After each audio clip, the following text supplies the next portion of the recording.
A car accident caused my husband and me to be reborn to the day we met our parents. He threw away the gift in his hand and told me we were breaking up. I nodded in agreement. After all, our last life ended in divorce. In this new life, we didn't. Want to relive those quarrels and disagreements? He went abroad to find his first love, while I stayed in a local hospital, working hard at a friend's wedding banquet. 7 years later, he mocked me condescendingly for being a cleaning lady. But when he saw my twin children calling me mom, he angrily asked how I could give birth to another man's children. Kyle threw all the fruit in his hand to the ground. Let's break up. I won't go to your house to meet your parents. Suddenly snapped back to reality. Saw the joy and excitement in his eyes. I nodded. Okay. Kyle and I had both been reborn. On the day I took him to meet my parents, in our previous life, I was a heart surgeon and he was a dentist. Despite being busy, I took care of most of the housework. He would lie on the sofa after work and say he didn't want to move because he'd been working all day. So I cooked dinner. He'd say he had a backache after a long day in the office. I swept and mopped the floor. After dinner, he'd hug me distressed and thank me for my hard work. I shook my head and said no, because we loved each other. I was willing to contribute to the family. He knew my efforts, and I was willing to do them, even if it was hard. He'd bring me my favorite grapes on his way home from work. When I was sick, he cared for me all night. Colleagues at the hospital said we were a model couple, but everything changed after I attended a month-long banquet for his friend's child. I suggested we should have a child too. Mocked me, saying I didn't know how much it cost to raise a kid. When I asked him to rub my waist after a long day of cleaning, he impatiently said I was hypocritical, saying that other people's work didn't hurt here and there. When he finished work early, I asked him to buy some fruit. He said eating too much would make me fat and I should lose weight. When I was sick and uncomfortable, I asked him to pour me some water. He impatiently said I wasn't a princess. It needed to be served. I thought he was under a lot of pressure and tried to comfort him, but later I overheard a phone call between him and a friend. I learned the real reason. His friend married a rich woman because he was handsome. His life had skyrocketed. Driver when going out, chef at home, nanny for chores. The cost of a full-month banquet for the child was like 50 years' worth of our combined salaries. His friend told him that the key to changing a man's fate was to marry a wealthy wife. They mentioned Kyle's first love, Cynthia. She went abroad after graduation, joined a renowned research team, founded a private hospital, and became a big boss. If Kyle hadn't met me, he and his first love would have reunited, living a life of luxury. Once he got drunk, he admitted he regretted marrying me and that it would have been better if he hadn't met me. He wanted to be with his first love and live a wealthy life. He even hinted I should ask patients to give more red envelopes, saying he wouldn't treat them properly if they didn't pay. I firmly refused. He threw my pillow out and made me sleep in the guest room. He found reasons to throw away the food I cooked and deliberately kicked over the trash can to make me compromise. After I was busy with an operation, he ridiculed me for not knowing how to make money, calling me rigid, unflexible, and a humble worker my whole life. But we didn't have a loan for our house or car, and we had savings of 500,000 yuan. My research also brought bonuses, and both my parents had pensions. We were living quite well yet. His friend's wealth inflated his ego and vanity. Since he lacked the ability to earn more, he took it out on me. When we quarreled, he pushed me hard and hit my stomach on the corner of a table. I had a miscarriage. He left me before I even knew I was pregnant.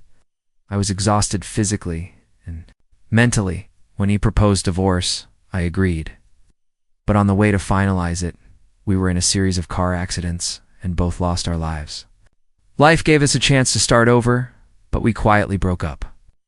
Soon after, I heard that Kyle went abroad. I kept working at the local hospital doing research and staying busy. After staying up all night for a 12-hour operation, I finally collapsed into a chair and gulped down a big bottle of water. Then I got a call from my old classmate Lily, urging me to come to a wedding banquet. I didn't have time to go home and change, so I rode my bike there after all. Biking is faster than driving to the hotel. Just as I arrived at the entrance, someone stopped me. I turned around and saw Kyle, whom I hadn't seen in 7 years, walking over. He was dressed sharply in a tailored black suit and shiny leather shoes. He brushed his sleeves, revealing an expensive-looking watch on his wrist. He looked at me with a mix of disgust and pride. "Nina, today's your good friend's wedding. Did you just finish work?" "He came here in wrinkled clothes like a cleaning lady," he said. Before I could respond, a clear voice interrupted. "Isn't this Nina?" Cynthia appeared wearing a slim red dress, her long yellow wavy hair cascading over her shoulders. She was holding Kyle's arm intimately, a triumphant smile on her face. She looked at me with a mix of victory and contempt. "After all, I am a genius certified in cardiac surgery by our teacher. Why are you doing so badly now? I opened a private hospital. I can even give you a position as a receptionist just to help out an old classmate. What do you think?" Seeing their expensive clothes and confident demeanor, it seemed Kyle had achieved what he wanted, reuniting with his wealthy first love. I politely declined. "Thank you, but no." Several classmates came over, one raising an eyebrow. "Don't be so quick to refuse. Nina, you don't know Cynthia has joined a top medical research team abroad and now owns her own private hospital. No one else can get in, even if they want to. She's cured several cancer patients and is quite famous in the medical world. Many people want to meet her but can't find a way." Nodded in agreement. "You're lucky to meet her." Another added, "Her job as a hospital receptionist is easy and stress-free. The pay isn't high, but at least you won't be dressed like a cleaning lady now. Cynthia is truly amazing. She opened her own hospital while we're still working. In offices, we can even benefit from her. Ha ha." Listening to their chatter, I felt nothing inside. They say a class reunion after graduation is a mirror reflecting human nature. I've experienced it now, and I understand. Life isn't easy. Everyone wants a powerful figure to save them. I turned a deaf ear to their words. One classmate looked at me with some dissatisfaction. "Come on, Nina. Cynthia already said she'd give you a chance. Why not thank her properly? Yeah, don't be so arrogant. Just because you did well in school doesn't mean everything now. Society's different. You're just an ordinary." "Doctor," I was speechless. Simply refused and stood quietly aside. "I have my own job. I don't need her to introduce me," I said. Hearing that, Cynthia snorted and laughed. She frowned and looked at me. "Nina, I told you long ago society is different from school. You're just an ordinary doctor now. Cynthia's willing to help you, so it's better for you to go abroad. With her than stay in China," she said. "I was with you before, but now I'm with Cynthia. Don't be embarrassed to accept her kindness." She then smiled and kissed Kyle's cheek playfully. "That's right. Kyle and I were first loves. Even though you two were together for a while, I don't mind," Cynthia added. "Came over, he told me I only knew how to study hard and asked me to thank Cynthia for helping me. I told him I didn't need help, I was doing well at work. I didn't understand why they thought so highly of me. Kyle is a thing of the past." Luckily, my roommate Cindy rushed over, hugged my arm, said she was not late. There was a traffic jam, so she ran straight here. I pulled her along and told everyone to hurry in. The wedding was about to start. I could still hear the classmates whispering as I sat down at the table. Kyle has good eyes. He knew Nina only knew how to study, with no real skills. "Why he chose his first love, Cynthia," they said. "What's the point of Nina's top grades? Cynthia now runs her own hospital, living a better life. TSK, two girlfriends at the same table, and the one living better than the other. I don't know how Nina feels. She must be uncomfortable pretending to be calm." Cynthia overheard this and took a glass of wine, looking at me proudly. "Don't take what your classmates say to heart," she said. "I've always treated everyone equally, although you were always better than me in school. Things change over time. Don't be too self-critical." Carl looked at me with disdain. "I've told you you're too rigid and inflexible. Society isn't school. You'll just work your whole life and someday regret asking us for help." The wedding march played in the banquet hall. I sat quietly, watching the bride and groom exchange rings on stage. The dishes came out one after another. After everyone had a few drinks, the classmates started chatting about their jobs and salaries. When they heard Cynthia was planning to open a second hospital, they kept raising their glasses and toasting her. I knew from the start that Cynthia wasn't an ordinary person. She'd definitely succeed. Isn't it true? You can't call her a top student just casually. She must have real strength, like curing cancer, for example. Cynthia's abilities are beyond doubt. She's worthy of being our top student. Back then, she studied in the United States for years. Her strength isn't a joke. Cynthia held her wine glass, a warm-colored jade bracelet on her left wrist catching the light. She listened to everyone's compliments with a pleased smile. I also want to thank my fiancé Kyle for sticking with me all these years and taking care of my daily life so I can focus more on my work in medicine. Kyle put his arm around Cynthia's shoulders and looked at her affectionately. And I want to thank you for helping me write papers, publish journals, and for letting me serve. As the vice president of the hospital, you've given me honor and respect and made me the envy of many. He added, speaking of which, Kyle still has a good eye. He got Cynthia early on. Someone elbowed a guy next to him and quietly explained, they broke up, and Kyle went abroad. After that, he found Cynthia. Maybe it's better to be with your first love. If Kyle was still with Nina, they'd both be just working ordinary jobs and never turn things around. Yes, Cynthia is his first love. Nina's only second, another said. The gap between them now is like heaven and earth. Everyone was talking about Cynthia and Kyle, hoping to get closer to them. My presence had become a tool for them to do that. My roommate Cindy leaned in front of me and said, TSK, I didn't expect Cynthia to be so amazing. She was a top student before, but I didn't think she'd cure cancer now.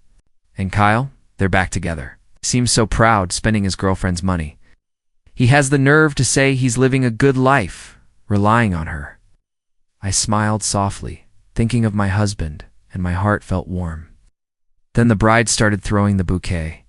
Everyone teased and got lively. Kyle said he was going to propose. Suddenly, he was pushed onto the stage by his classmates.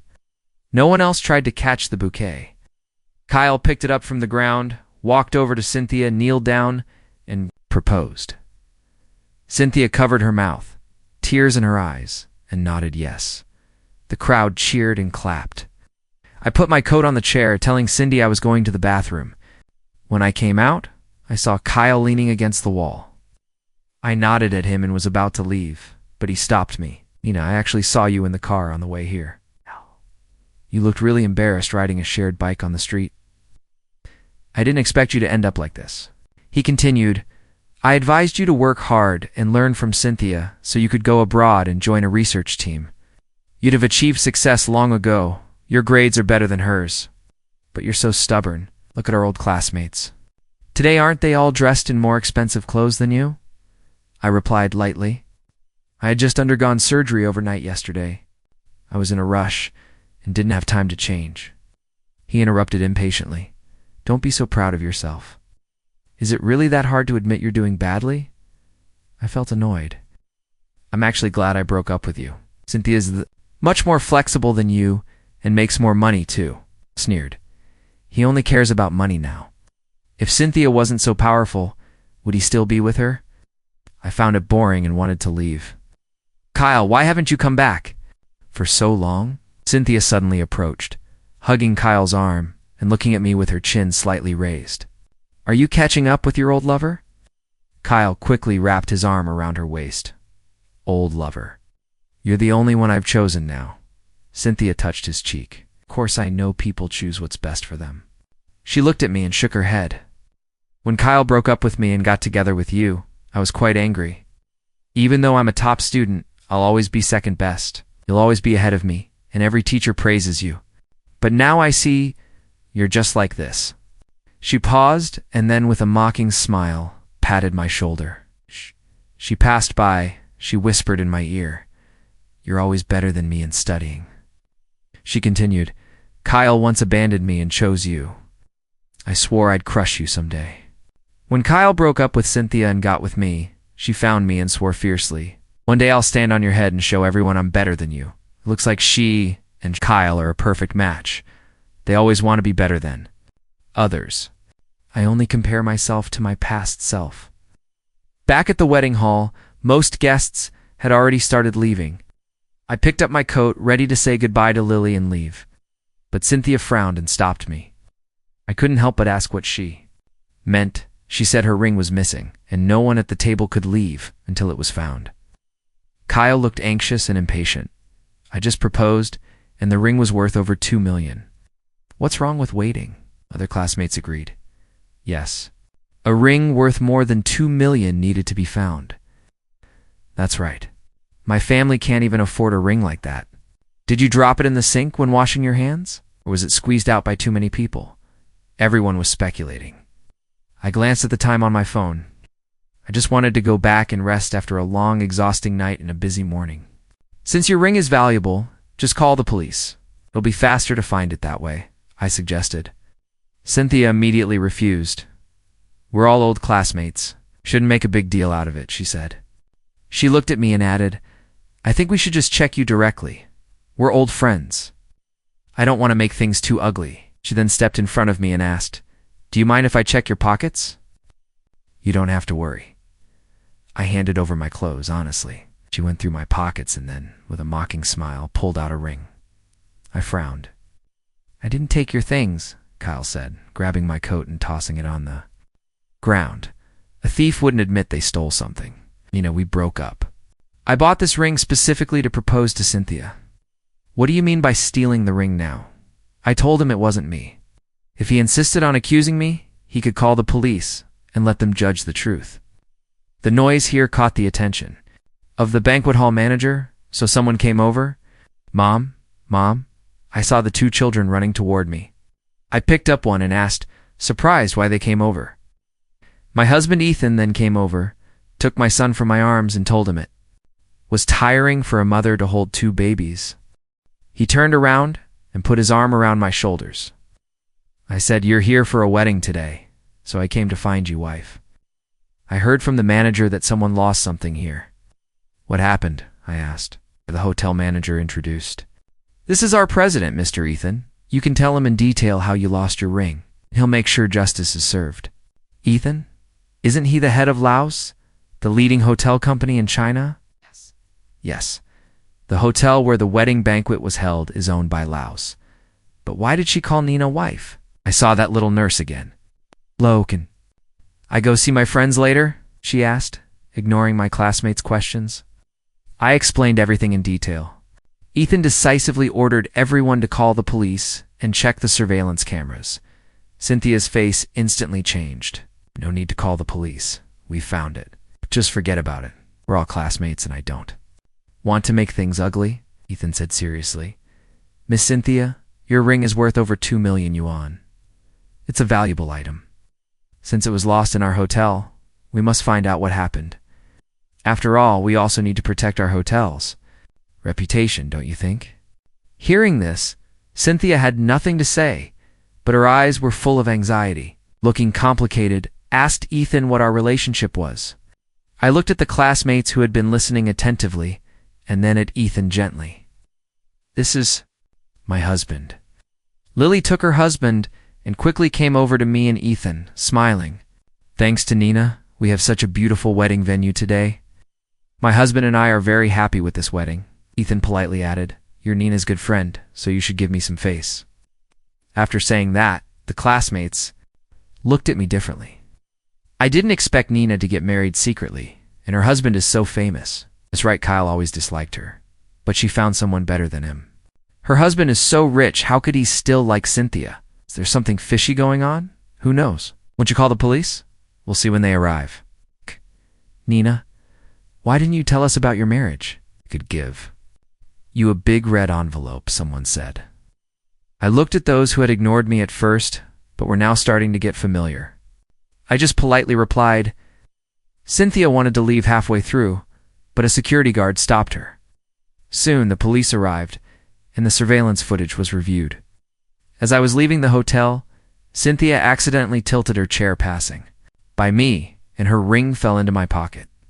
The truth was revealed: her ring was valuable. Cynthia had been framing others for stealing valuables, but now she was taken away by the police for investigation. As soon as I walked out of the hotel, Kyle chased after me and called my name. It was too bright outside. I asked Ethan to take the kids into the car first. Ethan kissed my forehead possessively, squinted at Kyle, then turned and got into the car. Kyle looked at me with a complicated, puzzled expression. Why did you marry Ethan? I explained. There was nothing to hide. Ethan's father was hospitalized in our hospital due to coronary heart disease, and I was his attending physician. Met Ethan during that time. He appreciated my professionalism and dedication to my work. His ability and filial piety also attracted me. We fell in love naturally and got married. Our wedding was simple. I only invited Lily and Cindy, so no one else knew about it. After hearing my story, Kyle's eyes turned red. Is that your child? He asked. But you once said you wanted to have a child with me. How can you have a child with another man? I was speechless at his words and had to remind him. Vows only take effect when two people are together. Now we've broken up. Kyle, my husband and children are waiting for me. I'm leaving first. He asked anxiously from behind. Nina, do you still love me? I shook my head affirmatively. I've let go of my love for you a long time ago. Now I love my husband and children. I didn't understand why he asked such a thing, but there's no point dwelling on the past. My focus now is only on family and work. As for Cynthia, I thought about dealing with official matters. Since she tried to frame me over a 2 million yuan ring, she should face the punishment she deserves. But I didn't expect her to be exposed for academic fraud and using human experiments to forge treatment data. She was a top student in our school, and after graduation, she could work at a good hospital. Cynthia somehow got into a famous research team abroad, published papers, journals, and earned honors. She even surpassed our peers significantly. Successful treatment of several cancer patients made her even more famous in the industry. With the help of her research team, she founded her own hospital. But now it's been revealed that the research team was secretly using live subjects for experiments transforming normal people into cancer patients to observe symptoms and then treat them. The patients Cynthia claimed to have cured weren't really cured. Their bodies are now full of complications. Her hospital was shut down due to reports of selling fake drugs, and the research team was arrested. I guess Cynthia will never get out of this mess in her lifetime. When I heard the news, I couldn't help but curse. It's truly despicable. Medical research is a long, tough process, especially in the field of medicine. Every successful case advances the field. Staying true to the original purpose and principles is fundamental. Using cruel, hurtful methods to achieve goals is just too unscrupulous. That day, I received a call from an unknown number. Kyle's panicked voice came through. Nina, what should I do? Cynthia gave me some medicine before, but do you think something's wrong? Will there be problems with my body? They closed the hospital, I said, but I was taken to the police station for questioning and just got released.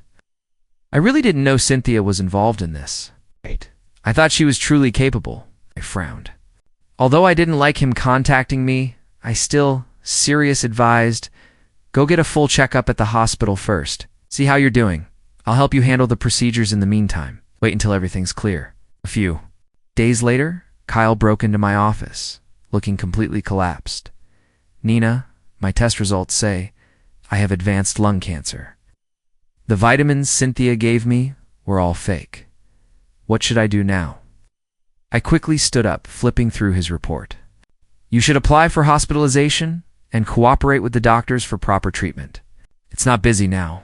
I'll help with the paperwork. Just wait until everything is settled. I poured him a glass of water. He was sitting on the bed in a daze, hesitating. I knew he still liked me. You still like me, right? He asked. I looked at him. I was blind to trust that scumbag, Cynthia. Looking back, you're still the best to me. He said, Nina, I've thought it through. I shouldn't have broken up with you so impulsively, and I shouldn't have called you useless. I was wrong. Please forgive me. Can we get back together? I frowned and looked at him. Kyle, we've already broken up. I have a new family. Now I don't like you anymore. Don't say such things again. He shook his head. You like me. Otherwise, how could you be so busy for me? You must be obsessed. I stepped back coldly. I'm just upset about what Cynthia did. I helped you because we're classmates and friends. I took care of you because of our friendship. Upset you, I apologize. You should ask your parents to come and take care of you soon. Then I turned and walked away. He called after me. Do you think Ethan really loves you? How can a CEO like you, an ordinary person, be happy?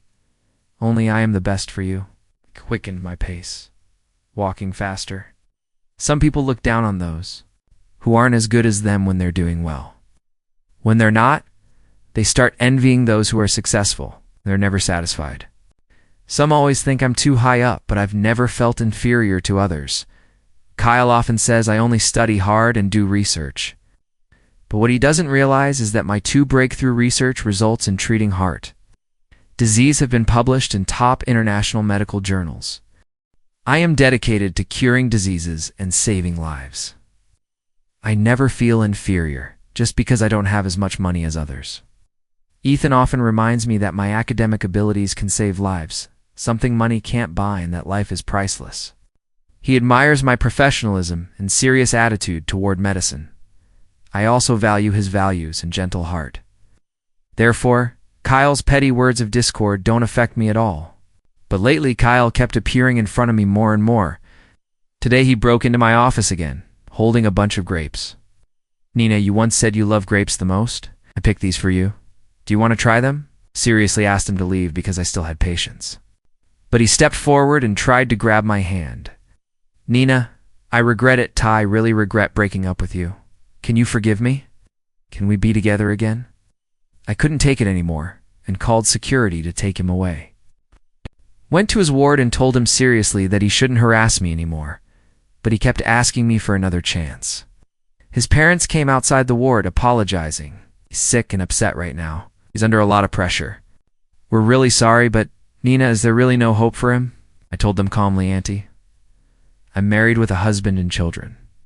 Even if I weren't married, I couldn't be with Kyle. We broke up a long time ago. Him to move on. They were also under a lot of stress trying to deal with his illness. I couldn't bring myself to say anything too harsh, but I couldn't let Kyle keep bothering me and affecting my work. Coincidentally, the hospital had an exchange and study program in the next city. I took the initiative to sign up, and the hospital agreed quickly. When I arrived, I saw Ethan had brought the children with him. He hugged me from behind and whispered, "My wife is on a business trip, and the wife follows her husband. My baby and I are here too. Are you happy?" I nodded, very happy. When I'm not busy, my husband and I like to take the kids to nearby amusement parks and food streets. But I always feel like someone's watching me from behind. After putting the 2 babies to sleep that evening, my phone rang. Nina, I'm downstairs at the hotel where you're staying. Can you come out and see me? I looked out the window and saw Kyle standing below with a bag of things, looking up. On the phone, he added, "If you don't come out, I'll just stay here." Ethan frowned at him from downstairs, about to ask security to drive him away. But I stopped him and said it wasn't a solution to keep ignoring him. I went downstairs to see what he was up to. To my surprise, he followed Kyle to the next city. When I reached the lobby, I frowned and asked Kyle what he was doing. He opened the bags in his hands one by one. "Nina, I made your favorite food. Here's spicy chicken cubes, mapo tofu, and boiled pork slices. You used to cook and do chores at home, and now it's my turn. I'll cook for you." His eyes shone with sincerity. "I know you like spicy food, but I usually cook it lightly to match your taste. Let me try to make it spicy for you, okay?" He picked up the spicy chicken cubes with chopsticks and put them in his mouth. The chili made him cough uncontrollably. I put the food aside, feeling inside that I was overwhelmed. In my past life, I dreamed of living happily with him. Because he didn't like spicy food, I never added chili peppers when I cooked. I learned to make light dishes he liked. After many arguments, I once cooked a table full of his favorite foods, hoping we could communicate better and stay together. But in the end, it all fell apart. He pushed the child away and then filed for divorce. Now, when I think about it, I feel nothing in my heart. Kyle's face flushed with spiciness. "I just want to tell you that I haven't forgotten you. Now, realize that even if you're just a doctor, you're a good doctor with strong ethics. During my hospitalization, I overheard nurses praising you, how you've made innovative breakthroughs in treating heart disease, and how much you've helped patients. I was narrow-minded before. I thought you were just excellent, blinded by vanity, and material things. I was wrong. Can we get back together? I couldn't help but laugh. Kyle, you never liked people who are truly good. It's not me, you only care about money. You want to get back with me because you see my research achievements and think it'll make you look better? You're never satisfied. You just want a glamorous wife to decorate your image. Don't pretend to be so affectionate when you come. To me, it only makes me look down on you. Now I don't like you at all. Whether you truly regret it or just pretend to, I won't be with you. Don't bother me anymore. Let's part ways peacefully. As I turned to leave, he rushed over and tried to hug me. Ethan, worried about me, immediately stepped forward and tried to push him away. The security guard at the hotel door saw what was happening and hurried over to hold him back. I really don't like you at all. Whether you genuinely regret it or not, he was finally taken away by the police. Before getting into the car, I could still hear Kyle yelling, "I really regret it, Nina. Please forgive me. Please forgive me." Later, Kyle's parents took him away. After a psychiatrist diagnosed him, they said he had developed a mild anxiety disorder. His parents transferred him to another hospital, staying by his side. Months later, I received a call from his parents. They begged me tearfully to visit Kyle. I could hear in their voices that he wasn't doing well. They kept pleading on the phone. Although I didn't want to go, I couldn't refuse the two elderly people. When I arrived, Kyle had lost a lot of weight, his cheekbones prominent. He looked out the window with empty eyes, but when he saw me, his eyes lit up. He looked at his body and laughed bitterly. "I must look ugly now, right?" he asked. I didn't answer. He kept talking. "Actually, you're also reborn, right? When I said we were breaking up, you seemed so calm. You didn't try to save me. I was glad at the time, but now I think I should have been the one to keep you." He looked at me with bright eyes, hoping for a fresh start. I interrupted him gently. "No, there aren't so many chances in life. A person's character and desires determine their path. If you're greedy and vain, trying to achieve success through shortcuts, you'll never truly succeed, no matter how many times you start over." His tone was sad and pained, but I understood. I realized I was wrong. If I could start over, would he be with me? I gave him a firm no. "I came today because your parents begged me and I couldn't bear to refuse, but I will never come again. You shouldn't look for me in the future." After that day, I never saw him again. Later, I heard that he had passed away. Me? He was just an ordinary classmate. I cherish my life even more now, holding on to my principles and staying grounded in every step I take.